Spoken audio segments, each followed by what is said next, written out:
All right, I'm here to talk about the Ray-Ban Meta glasses. I'm not a tech reviewer. I'm just a guy who owns these glasses.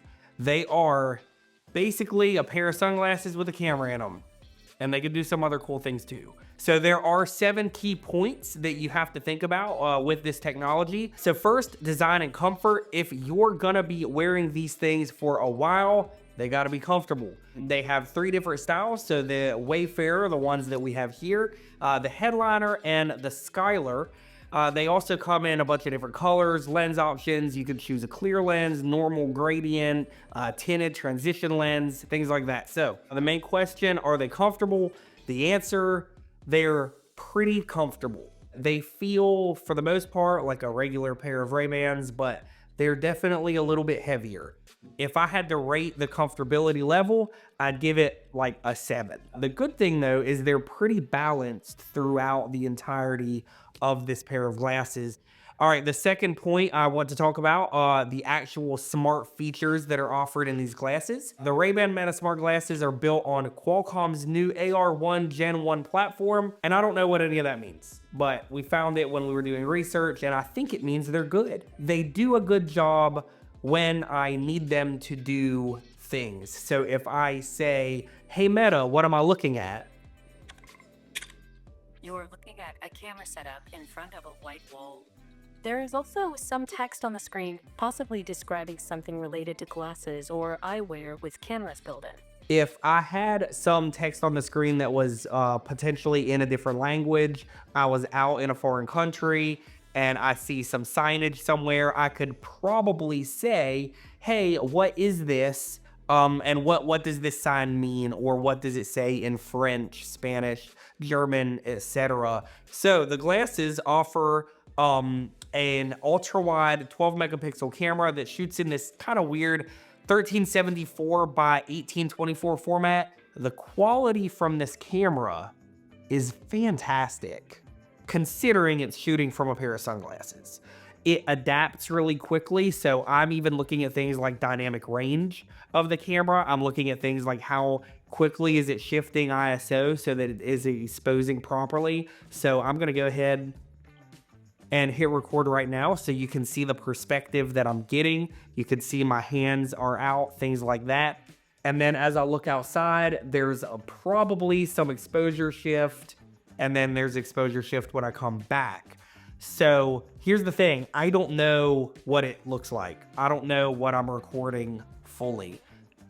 It's about dead center, so this should be, both of my hands should be in the frame here, dead center. If I move it over, my right hand is probably cut off now.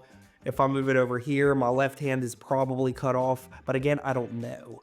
I just have to trust that what I'm looking dead center at, for instance, Dawson's over here, he was in the center of the frame. The audio quality is also really, really good for me, as in me speaking, the audio is good. If Dawson starts speaking, Hi, my name is Dawson and I am speaking now. you probably can hear him, but there's a pretty substantial difference. He's not laved up or anything like that. It's good enough, but keep in mind, if you're talking to someone across the room, these things aren't going to be picking them up clearly. It's not going to be perfect. In my ears, there are some small speakers in there, and they sound okay. They don't sound phenomenal. If you're just kind of working casually, or you're, riding in your car, you're listening to music, you don't want to bother someone, they're okay. What I've found the most beneficial with the speakers in these actually is taking phone calls, and for that, it sounds fine. So the speakers that are built in, they are actually right here, right underneath, and they are aimed directly into your ear. So they're pointed right there. So there is some sound bleed, I will say that. But if you're sitting next to someone and it's, you're not in a noisy environment, they're gonna hear what they're saying. Hey Dawson, what's up? Hey man, I wanted to let you know, I don't know if I'm really that big a fan of Nick. What? It has built in the Meta AI assistant. The way it works is it connects to your phone. There's an app. The fact that it's coming from your glasses and it's going directly into your ears, I don't know. There's just the experience of using these in that way is better in my opinion, than talking to your phone, talking to your car if it's in, you know, on Apple CarPlay or whatever it's called. Anything, I don't know. The experience is just, it's cool. All right, so let's talk about connectivity. We just kind of brought that up. Basically, I mean, you just have the Meta AI, it's the Meta View app. And as a matter of fact, it came up and it showed me that I had taken a photo earlier. It's constantly offloading into this app. That is really cool. It doesn't always do it. It's sometimes a little spotty where you have to go back in and it'll tell you, hey, I noticed that you have 3 video clips you have not imported yet, and you just click a button. And so what we're going to do is we're going to screen record this. So on here, you can see it does say 13 media has been found.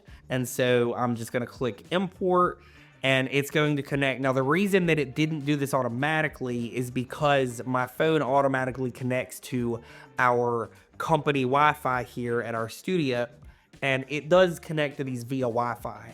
So that is something that, as of right now, it's a little bit annoying. My phone wants to connect to the Wi-Fi here, but then to import, I have to connect to my glasses. But what's going to happen, I'm going to click join, and 9 times out of 10, my phone doesn't really know what it's trying to do. It'll start importing from my glasses, and then it does what it just did here. It says it's unable to join. Now, if I walked outside, it would immediately start just doing it, and it knows that that's what we want to do. Battery life is okay. Since we started recording, they were at 100%. They're already at 87%. But this is your charger. So you charge via USB-C on the bottom of the case, and then you take this off, and you can see that there's like a little connector thing in there, and you literally just take the glasses off, pop them in, and you're gonna see that it's starting to illuminate with orange like that, and that means that they are charging. And then when that thing is green, they're fully charged. So they charge pretty quick. It is claimed online that these last about 4 hours with moderate usage. I don't know about that. When I was at Disney, I was running them pretty low. After about an hour and a half, they were getting to where they were like telling me, hey, these are about to die. But it wasn't moderate usage either. I mean, I was doing a lot of videos, but if you're really using them for their intended purpose, which is a freaking camera, you're gonna get about an hour. All right, so one big thing to think about when it comes to these glasses is the privacy concern, considering the fact that you do have a camera literally just on your face. And there is a light indicator somewhere on my face. I don't know which side it's on. This side. Thank you, Dawson. There's a light indicator, so you are letting people know that you are recording. Now, I haven't tested this, but I'm going to assume it's still probably recording video, and now you don't know I'm recording. So privacy is something that it's a little interesting, because you can just take a piece of gaff tape and cover the light, and you're not gonna know.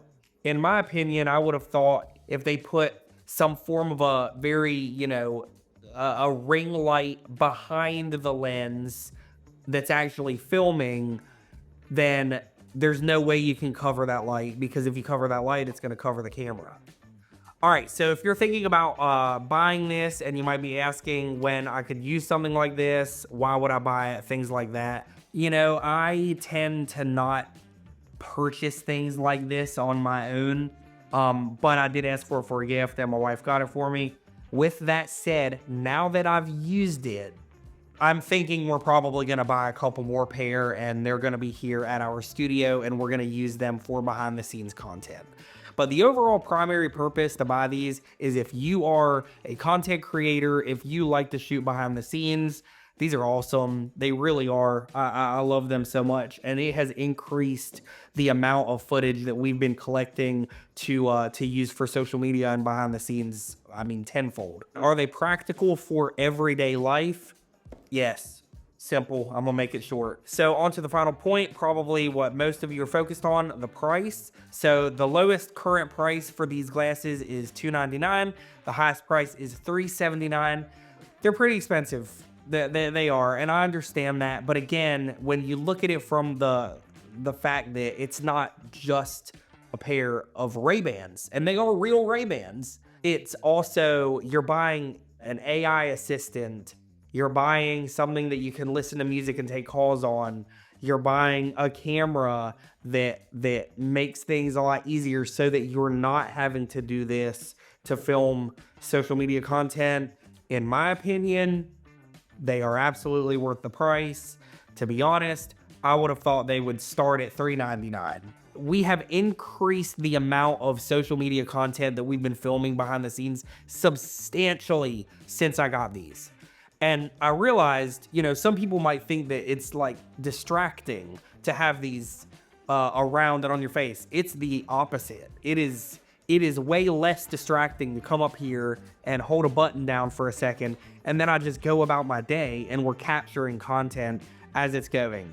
You can't fix the fact that it is vertical. It's not widescreen. I mean, as of right now, there's nothing you can do about that as of the time of this recording, but for socials, you know, this weird kind of hybrid vertical horizontal ratio that it's giving is definitely usable. All right, so in conclusion, these things, in my opinion, are really cool. They're definitely worth the investment, and they definitely give us a glimpse into the future of wearable tech.